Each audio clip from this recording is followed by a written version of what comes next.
सभी साथियों का अभिवादन। मैं अवनीश कुमार त्रिपाठी। आज एक अंतर जनपदीय स्थानांतरण को लेके एक सामान्य स्थानांतरण को लेके एक पॉलिसी आई हुई है, जिसमें बहुत से सारे साथियों ने मुझसे प्रश्न पूछा है कि आखिर में ये पॉलिसी क्या है या हमें कितना लाभ मिलेगा।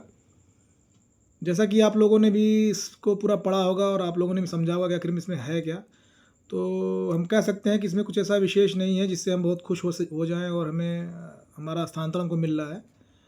ये एक तरह का समायोजन है जो दिखने में है ऊपरी-ऊपरी, और एक चीज़ और दिखाई दे रही है जो इसमें जिस जनपद में शिक्षक का अनुपात ज़्यादा है बच्चों के तुलना में, उन्हें स्थानांतरण में मौका मिलेगा और ख़ास तौर पे अपने अगल-बगल ज़िलों में वो जा सकते हैं। और ये भी नहीं तय है अभी कि कौन-कौन से ज़िले खुलेंगे, क्योंकि अभी एक सूची आएगी जिसमें स्पष्ट हो जाएगा कि कहाँ-कहाँ पे शिक्षक अनुपात ज़्यादा है, सरप्लस टीचर हैं, और कहाँ-कहाँ किस-किस ज़िलों में सीटें रिक्त हैं। तो तभी हमें पूरा पता चल पाएगा कि कहाँ-कहाँ के किस-किस ज़िले के लोग फ़ॉर्म भर पाएँगे। क्योंकि जब ये अगर ये समायोजन की तरह है या सरप्लस को ही भेजना है, तो इसमें स्थानांतरण ऐसी कोई बात नहीं है, ये एक तरह का समायोजन है।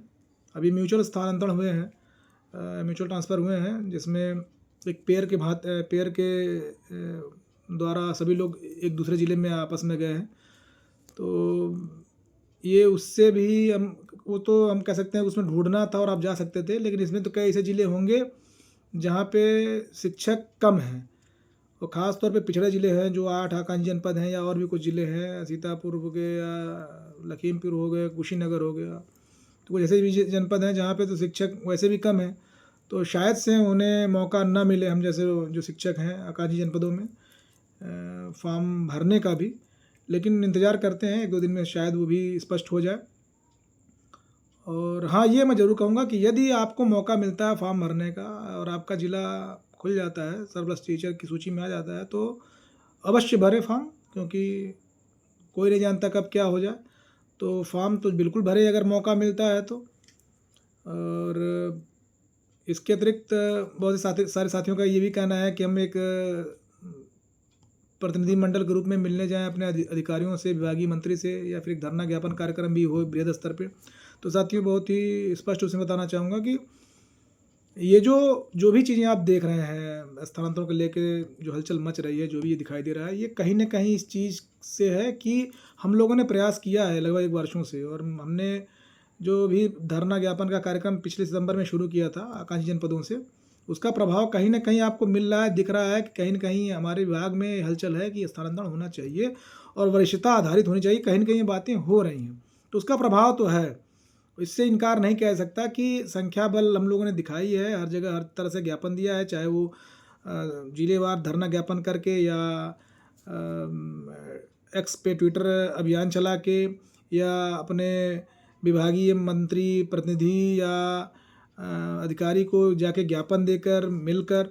तो कहीं न कहीं इस सब चीज़ों का मिलके एक ऐसा बना है, प्रभाव पड़ा है कि ये चीज़ें हो रही हैं, और जो ये मानते हैं कि कुछ होने वाला नहीं है, तो ये उनकी राय हो सकती है, लेकिन बिना कुछ किए तो कुछ हो नहीं सकता।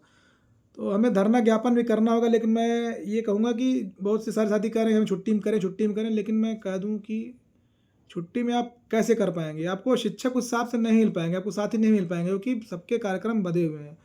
और ज़रूरी नहीं है कि मैं चाहूँगा कि मैं लखनऊ या कहीं भी जाके मैं धरना ज्ञापन कर दूँ, तो मैं परिवार से बँधा हुआ हूँ या अन्य साथी भी परिवार से बँधे हुए हैं, उनकी भी कुछ ज़रूरतें हैं, जो चीज़ें हैं, उनको करनी है, तो वो छोड़ के नहीं आ सकते। तो ये तरह का ये कि और दूसरे पे दोषारोप करना कि नहीं, जो घर बैठे हैं वो ट्रांसफ़र क्या लेंगे, ये करेंगे, नहीं किसी को हम नहीं कह सकते। घर बैठ के ट्रांसफ़र कोई नहीं ले पाएगा, लेकिन मजबूरियाँ सबकी हैं, सब लोग बँधे हुए हैं, छुट्टियाँ बहुत लिमिटेड हैं, सीमित छुट्टी मिली है, तो वो भी करना है। हाँ, हम लोग प्रतिनिधिमंडल के रूप में फिर जाएँगे, बार-बार जाएँगे, और जब हमारा विद्यालय खुलेगा, सबका खुलेगा, एक बार पुनः जब देखा जाएगा, यदि कुछ ऐसा नहीं होता तो फिर हम शुरू करेंगे। हम रुकना नहीं है, हमें फिर करना है। हम लखनऊ से ही शुरू करेंगे, लेकिन करेंगे। लेकिन अभी किसी को दोष दे देना कि कोई नहीं आ रहा है या घर बैठे हैं, तो हाँ, मैं मानता हूँ कि बहुत से साथी जो सक्रिय हैं, 100-200 की संख्या में जो सक्रिय साथी हैं, वो हमेशा रहेंगे, शुरू से थे, अभी भी हैं, चाहे छुट्टी हो, चाहे जैसा भी मौसम हो, जो भी हो, वो आएँगे। उनकी उनकी मैं प्रशंसा करता हूँ, सराहना करता हूँ। मैं खुद में उसमें शामिल हूँ कि मैं सब चीज़ें भूल के अगर ऐसा कुछ आएगा तो मैं पहुँचूँगा और मैं जाऊँगा और मैं जाता हूँ और जा रहा हूँ। तो ये है, लेकिन मैं किसी को ज़बरदस्ती थोप के इस समय तो नहीं कह सकता, क्योंकि ये बहुत ही क्वालिटी टाइम मिला है, बहुत कम छुट्टियाँ हैं और उनको अपना आनंद देने दीजिए।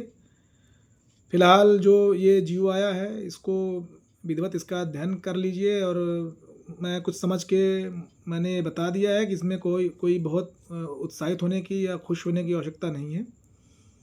हाँ, बिल्कुल हो सकता है कुछ संशोधन आ जाए या कुछ जो सूची आएगी हो सकता है कुछ मिले, लेकिन अ, ऊपर वाला शायद हम लोगों के साथ कुछ अच्छा कर दे, क्योंकि किस्मत एक की खराब हो सकती है, 2 की खराब हो सकती है। हज़ारों शिक्षक जो हमारे साथी पढ़े हुए हैं, आकांक्षी जनपदों से लेके और अन्य जनपदों में जहाँ पे स्थानांतरण नहीं हुए हैं, तो इतनी किस्मत खराब नहीं होनी चाहिए कि 10-12 वर्षों से हम यहाँ पे पढ़े हुए हैं और स्थानांतरण की गुहार कर रहे हैं और हमारी सुनवाई नहीं हो पा रही है या हमें कोई लाभ नहीं मिल पा रहा है। ये बहुत बड़ा दुर्भाग्य है। लेकिन मैं आशावादी हूँ और मुझे पूर्ण विश्वास है कि हमारे साथ भी अच्छा होगा और हमें भी बस थोड़ा धैर्य बनाए रखें। किस्मत ज़रूर साथ देगी और हमें भी हमारे जो भी हमारे नियंता हैं करने वाले, वो भी हमारे ध्यान लेंगे, सुध लेंगे और हमारा जो भी हमारी ऐच्छिक लक्ष्य है स्थानांतरण का, उसे पूर्ति करने में हमारी मदद करेंगे, हमारे लिए कुछ विशेष प्रावधान करेंगे। एक बात और, जो साथी हमारे पारस्परिक स्थानांतरण में अभी अपना कार्यमुक्ति पा चुके हैं, उनको मैं शुभकामना बधाई देना चाहूँगा कि जो भी आपको इच्छा थी या जैसा भी आपने किया, पेयर बनाया, बहुत से साथी अपने ज़िले में ही पहुँच गए, बहुत साथी 100 किलोमीटर 200 किलोमीटर पीछे रह गए, लेकिन उनको बधाई है। हाँ, उन कुछ साथियों ने मुझसे पूछा था कि पारस्परिक स्थानांतरण के बाद क्या उनका सीनियरिटी 0 हो जाएगा और चयन वेतनमान लगेगा कि नहीं लगेगा? तो यहाँ मैं बता दूँ कि सीनियरिटी तो आप 0 हो जाएँगे, जहाँ आप जिस दिन से आप जॉइन करेंगे, आपकी वरिष्ठता वहाँ से शुरू होगी। लेकिन जो यदि आपका चयन वेतनमान 2-3 महीने में लगने वाला है या 4 महीने में लगने वाला है, तो वो नहीं रुकेगा, वो आपका लगेगा। चयन वेतनमान आपका कोई नहीं रोक सकता और इंक्रीमेंट वगैरह जो भी है वो नहीं रुकेगा, वो सब कुछ लगेगा। हाँ, ये है कि आप जब जिस दिन जॉइन कर लेंगे या कर लिए होंगे, तो आप उस दिन से 0 हो जाएँगे, आपकी वरिष्ठता उसी दिन से दिखाना शुरू करेगी, उस ज़िले में। तो बस मैं उम्मीद करता हूँ कि जो कुछ संशय या प्रश्न रहे होंगे वो आपको मिल गए होंगे उसके उत्तर। यदि फिर भी कुछ रह गया होगा तो शेष मैं फिर पुनः प्रयास करूँगा कि पुनः उसको विस्तार रूप से बताया जाएगा और अगले योजनाओं में बिल्कुल हम लोग एक प्रतिनिधिमंडल के रूप में फिर से एक बार मिलने जाएँगे और अपनी बात कहेंगे अपने अधिकारी से, अपने मंत्री से कि वो हमारे लिए एक अच्छा सा योजना पॉलिसी तैयार करें और करें, या जो भी ये आई है ये स्थानांतरण पॉलिसी, इसी में कुछ संशोधन कर लें।